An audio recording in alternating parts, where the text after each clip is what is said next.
Shalom, shalom, frères et sœurs en Christ, et bienvenue à la rhapsodie de ce mercredi 10 janvier 2024.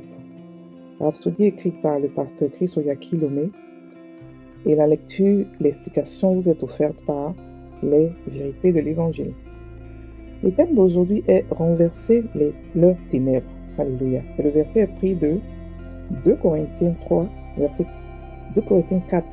3 à 4, qui dit: si notre évangile est encore voilé, il est voilé pour ceux qui périssent, pour les incrédules, dont le Dieu de ce siècle a aveuglé l'intelligence, afin qu'ils ne visent pas briller la splendeur de l'évangile de la gloire de Christ, qui est l'image de Dieu. Alléluia. Donc le pasteur Christ dit: remarquez ce que nous venons de lire. Satan, le Dieu de ce monde, a aveuglé l'intelligence de ceux qui ne croient pas à l'évangile. Pour quel objectif? Pour que la lumière du glorieux évangile de Christ ne brille pas jusqu'à eux. Mais il a été vécu, gloire à Dieu. Par la puissance du nom de Jésus, nous sommes capables de briser l'emprise et l'influence de Satan sur la vie des gens et de faire briller sur eux la lumière du glorieux évangile de Christ. Nous renversons leur aveuglement. Alléluia. La Bible dit dans Actes 26, versets 16 à 18, « Car je te suis apparu pour t'établir ministre et témoin. Je t'ai choisi du milieu de ce peuple et du milieu des païens, vers qui je t'envoie, afin que tu leur ouvres les yeux, pour qu'ils passent des ténèbres à la lumière et de la puissance de Satan à Dieu. » Quel ministère, quelle vocation nous sommes envoyés. Alléluia. Afin que tu leur ouvres les yeux, pour qu'ils passent des ténèbres à la lumière et de la puissance de Satan à Dieu. Alléluia. Satan les a aveuglés, mais votre but est de renverser leurs ténèbres. Vous avez le pouvoir de leur ouvrir les yeux par l'évangile de Jésus-Christ, qui est la puissance de Dieu pour le salut de quiconque croit. On peut lire dans Romains 1, verset 16. Lorsque vous partagez l'évangile avec ceux qui n'ont pas connu le Seigneur, leurs yeux s'ouvrent. C'est pourquoi vous êtes dans ce quartier. C'est pourquoi vous êtes dans cette ville. C'est pourquoi vous êtes dans ce pays. Pour prêcher l'évangile et faire passer les hommes des ténèbres à la lumière et de la puissance de Satan à Dieu. Alléluia. Fin de la rhapsodie. Alors, le pasteur aujourd'hui dit une chose toute simple, toute courte, mais très importante. Il nous explique que nous, en tant que chrétiens, avons le pouvoir de briser les incrédulités, briser le voile que Satan a mis sur les yeux des païens. Vous comprenez?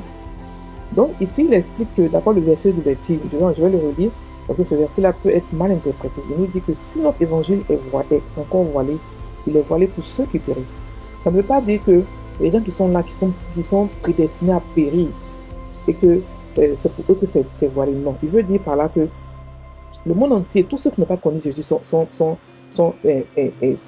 pas prédestinés, mais pas vers la mort. Et c'est quelque chose de factuel, c'est quelque chose de démontré. Donc il nous dit que c'est ceux-là qui sont voilés.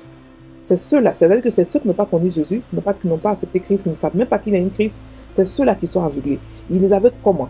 Par des raisonnements, par des forteresses, par des manières de penser. C'est comme ça qu'il les aveugle. Parce qu'il y a des personnes comme ça qui sont athées parce qu'ils disent que la chrétienté ne peut pas se démontrer, par exemple. C'est par ce genre de choses qu'ils mettent des voiles sur les gens. Il peut aussi faire en sorte que traumatiser une famille et leur faire croire que c'est Dieu qui le fait. Donc, beaucoup d'entre eux croient que Dieu est méchant, par exemple. Tout ça sont des forteresses qu'ils créent. Parce qu'il a créé un système dans ce monde où quand tu nais, automatiquement tu es attaqué. C'est pour ça que les enfants des bébés sont violés, des bébés sont tués, maltraités, des enfants, avec à chaque niveau de ta vie tu es en danger quand tu n'as pas Christ ou que tu n'as pas de parents chrétiens. À chaque niveau, gloire à Dieu, parce que Dieu nous a donné des anges pour nous protéger. Sinon, je vous assure que le diable allait faire n'importe quoi, mais plus que ce qu'il fait actuellement. Donc, ce qui veut dire que pour ceux qui sont vivants, pour ceux qui n'arrivent pas à tuer, ce qu'il fait, il met des garde-fous pour ne pas que ceux-là partent de son pouvoir. Donc, il leur met des voiles sur eux, pour ne pas qu'ils voient la vérité. pour que même quand la vérité est en face d'eux, ils ne puissent pas la reconnaître. C'est ça que la Bible dit, leurs yeux ont été voilés. Ils sont encore voilés pour ceux qui sont, l'évangile est voilé pour eux. Donc ils ne peuvent pas l'entendre, ils ne peuvent pas le comprendre, ils ne peuvent pas le voir. C'est impossible pour eux parce qu'ils sont voilés. Donc si quelqu'un vous parlez à quelqu'un de Dieu et qui ne répond pas, ou il parle, ne dites pas, ah, depuis que je lui parle, celui-là, quand je lui parle de Dieu, je ne comprends pas, maintenant, voici ce qui lui arrive, ah, quand on te parle, non, non. Il faudrait qu'on comprenne qu'ils ne font pas exprès. Ils ne font pas exprès, c'est voilé pour eux, ils ne comprennent pas. Leur cœur n'est pas ouvert à comprendre. Et nous aussi, on a été comme ça aussi avant. Il a fallu un moment pour qu'on puisse, il a fallu que quelqu'un prie pour nous, on ne sait pas qui, quelqu'un prie pour nous, pour que nous aussi, le voile quitte devant nous, pour qu'on puisse voir, entendre et comprendre l'évangile. Donc, avec ce genre de personnes, on est compassionné. On comprend, on est plein de bonté et on continue de prier pour eux, d'intercéder pour eux. Okay, c'est pour ça que l'Église doit toujours prier pour les païens. Parce que tant qu'il y a les païens sur terre et qu'on est là, on doit prier pour eux. Du moment où on n'a pas encore été enlevé, on est utile pour les païens. On est là pour les protéger, pour les garder, pour les envoyer de ténèbres à la lumière, pour les faire transférer. Parce que là-bas où ils sont, le diable les malmène quand il veut. C'est-à-dire que de la même manière qu'un chrétien peut être utilisé par Dieu n'importe quel moment où il veut, c'est comme ça que le diable aussi peut malmener un païen quand il veut, quel que soit le cœur du païen. S'il veut qu'il soit gentil, il soit discipliné, non, il peut le malmener quand il veut. Parce que il est le Dieu de ce monde. Okay? Donc le pasteur dit ici que Satan a aveuglé l'intelligence de ceux qui ne croient pas à l'évangile. Pourquoi? Parce que il ne veut pas que ces personnes-là voient la vérité et le malmènent à son tour. Vous savez, quand quelqu'un a été pendant longtemps, quelqu'un a dominé pendant longtemps, pardon, mais oppressé pendant longtemps. Et après, la même personne devient maintenant, perd son pouvoir. Sa plus grande peur, c'est que celui qui l'a oppressé avant puisse revenir pour le maltraiter. C'est ce qui se passe avec Satan. Parce que ça veut dire que tout ce qu'il a fait, si on avait vraiment cette rancœur-là et on repart, on peut lui faire des choses mais dangereuses. Et on a ce pouvoir en tant que chrétien. Donc son plus grande peur, c'est de garder ce qu'il a, mais précieusement, de ne pas qu'il puisse partir dans le temps où ils peuvent le traumatiser. Donc ce qu'il fait, il met des garde-fous pour que personne ne lui échappe. Mais si nous chrétiens, on est encore sur terre, tout ce qu'il fait est sans effet, tout ce qu'il fait n'a pas de... peut être détruit à tout moment. Ok? On a le nom de Jésus par lequel nous pouvons détruire tous les œuvres. C'est-à-dire que le voile qu'il met sur les gens, nous, on peut détruire ça. On peut enlever le voile. Quand on chasse Satan dans la vie des gens, le voile est brisé. Et les forteresses sont là, bien sûr. C'est pas tout le voile. C'est-à-dire que le voile est parti, c'est vrai, mais il y a les forteresses qui sont là. Donc, la parole de Dieu vient maintenant pour changer les forteresses. Les forteresses qui font qu'on pense d'une manière. La parole de Dieu est la seule parole dans ce monde qui peut changer la manière de penser de quelqu'un. C'est vrai que les affirmations, tout ça là, les affirmations positives et tout ça, mais tout ça vient de la parole de Dieu. Tout ça est la parole de Dieu qui est masquée, c'est tout. Ils ont seulement enlevé dedans la divinité que nous avons, seulement enlevé dedans le nom de Jésus, ils ont fait des affirmations. Mais tout le principe vient de la Bible. Ok? Donc, le nom de Jésus est assez puissant pour pouvoir briser n'importe quelle emprise et influence de Satan sur la vie des gens. J'avais dit qu'on a ce pouvoir de pouvoir faire sortir n'importe qui de l'enfer pour l'envoyer à la lumière. On a ce pouvoir en tant qu'enfant de Dieu. Et ça, c'est une grâce. Imaginez quelqu'un est en prison. Imaginez, on a kidnappé un de vos enfants, de vos cousins. Sur la terre ici, on l'a kidnappé. Vous ne savez pas où il est. Mais, même si vous ne savez pas où il est, vous pouvez quand même le sauver. C'est dans la même position que nous sommes. Nous savons que nos frères et ceux qui ne sont pas encore en Christ, on sait où ils sont logés. On sait où ils sont kidnappés. Mais en plus de savoir, on a aussi le pouvoir de pouvoir les faire sortir de là-bas. Donc, qu'est-ce qu'on fait? On les fait sortir. On les fait sortir. On ne dit pas que, bon, je vais prier un peu. Non, non, non, non. Parce qu'ils sont en danger de mort. Chaque jour passé en prison, dans la prison de Satan, ils sont en danger de mort. Donc, ce qu'on fait, c'est prier pour eux. Ok? Donc, le pasteur donne le verset de Actes 26, verset 16, qui dit que « Car je te suis apparu pour t'établir ministre et témoin, je t'ai choisi du milieu de ce peuple et du milieu des païens, vers qui je t'envoie, afin que tu leur ouvres les yeux, pour qu'il passe des ténèbres à la lumière et de la puissance de Satan à Dieu. Ça veut dire que le nom de Jésus a la possibilité de pouvoir ouvrir les yeux des païens et les faire passer des ténèbres à la lumière. Il a dit quoi? De la puissance de Satan à Dieu. Ça veut dire que Satan a une puissance. Mais n'oubliez pas qu'il dit aussi que Dieu a donné le pouvoir de marcher sur toute la puissance de l'ennemi. Et ce pouvoir, c'est le nom de Jésus. Donc, à cause de ce pouvoir, on a aussi le pouvoir de pouvoir faire sortir, de marcher sur la puissance de l'ennemi. C'est-à-dire qu'annuler la puissance, détruire la puissance de Satan sur n'importe quel chrétien. Ensuite, maintenant, le faire passer des ténèbres à la lumière. De lui faire une traversée complexe. Alléluia. C'est une grâce, c'est une gloire de pouvoir faire ça. De pouvoir faire sortir quelqu'un de la mort pour l'envoyer à la vie. Parce que la vie humaine que tout le monde vit actuellement, pas notre vie à nous, et c'est une vie qui est mortelle. C'est une vie qui peut partir. Une vie qui est soumise à Satan. C'est une vie qui est contrôlée par Satan. Mais nous, on a le pouvoir de les faire sortir, pour les envoyer dans la vie, dans la liberté, dans la vie éternelle. On a ce pouvoir-là. Ok? La Bible a dit afin que tu leur ouvres les yeux pour qu'ils passent des ténèbres à la lumière. Donc, on a ce pouvoir-là. On a le pouvoir de dire que Satan, tu enlèves ta main sur ce monsieur, sur cette femme, sur cette famille. On a ce pouvoir de dire ça. Même si tu ne connais pas la famille, tu enlèves ta main là-dessus. Et maintenant, je décrète que cette famille-là passe des ténèbres à la lumière au nom de Jésus.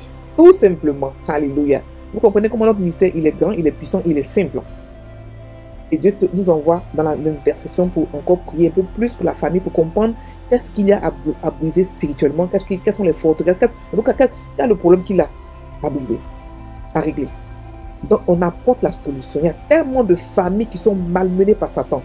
Tellement de foyers qui sont malmenés par Satan. Les hommes, les femmes envoûtent les femmes envoûtent les hommes, les maris des gens par exemple.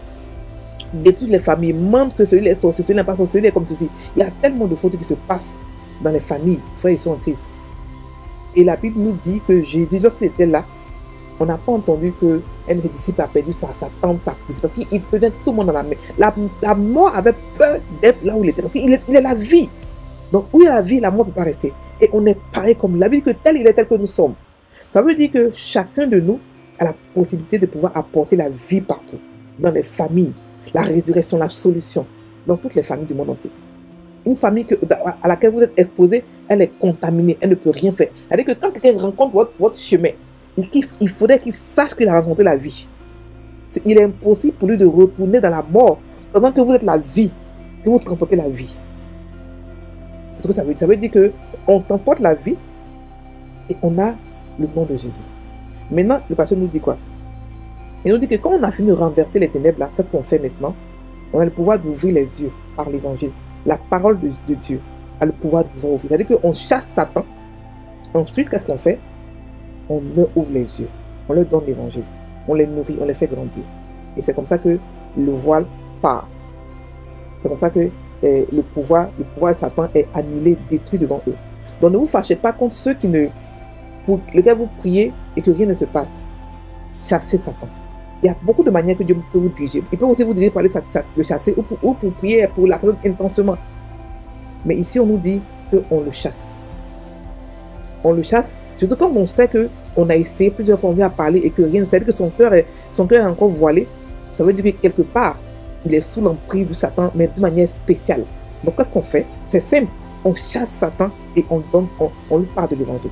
Donc, vous comprenez que maintenant, évangéliser devient facile. Vous comprenez que maintenant, faire sortir quelqu'un de la mort à la vie devient facile. On a la méthode. On chasse Satan, on lui présente l'évangile et c'est fini. Mais avant ça, on prie. On prie pour intercéder pour que la personne puisse recevoir l'évangile. L'évangile, c'est comme on a dit tout à l'heure, Satan a une puissance. Mais la puissance qu'on a est encore plus grande. C'est pour ça qu'on doit prier. On doit intercéder pour les gens afin que leur cœur soit ouvert pour recevoir l'évangile. Parce que quand on chasse Satan, il faudrait aussi qu'on brise les forteresses, qu'on brise les ignorances afin qu'ils puissent accepter l'évangile. Et non seulement cela, qu'ils puissent aussi devenir disciples de Jésus. Ok? Alléluia. Donc, le pasteur nous dit que lorsque nous partageons l'évangile avec ceux qui n'ont pas connu le Seigneur, leurs yeux s'ouvrent, les forteresses tombent, les voiles tombent, les yeux s'ouvrent. Et c'est pour cette raison que nous sommes dans le quartier où nous sommes, dans la ville où nous sommes, dans le pays où nous sommes. C'est pour apporter, c'est pour enlever les gens des ténèbres à la lumière, de la mort à la vie. Parce qu'on porte la vie, on porte la vie et on est dans le domaine de la vie. Alléluia. On va faire la prière. Cher Père, je te remercie pour la révélation que par le nom de Jésus, nous avons l'autorité et la capacité de renverser les ténèbres qui aveuglent l'intelligence de ceux qui ne croient pas. Aujourd'hui, alors que l'évangile est prêché dans le monde entier, beaucoup passent des ténèbres à la lumière et de la puissance de Satan à Dieu. Au nom de Jésus. Amen. Frères et sœurs, passez une bonne journée, soyez bénis.